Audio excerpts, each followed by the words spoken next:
Jenom občas nebo pořád?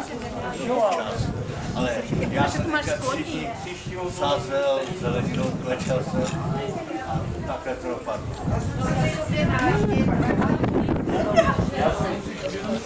Ale musíš klečet každý den?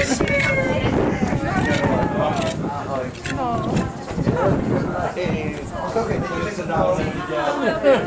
Když jsem mě volala, že už jede, tak na nic čekal autobusu na autobustářku, teď přijel Brno. Ona má pocit, že už nevypadá tak dobře jako kdysi, nebo jo, i tohle. Ježiši, Jindřiško, Já bych chtěla, že se budeme bavit o nemocích. Hány takový. Hány. U nás to přejde. To jsem ráda. No, vemeš mě domů, jedeš domů zítra? Jo. Jo. si chtěla vzít na fotku tu za mladá, kdyby si tady nalepila. My tě poznáme. Jsem ráda. My tě poznáme, děvče. A jak tak? A šumecký? Já ztratím preso, nebo něco. Tak vyrostl s týdem, jo?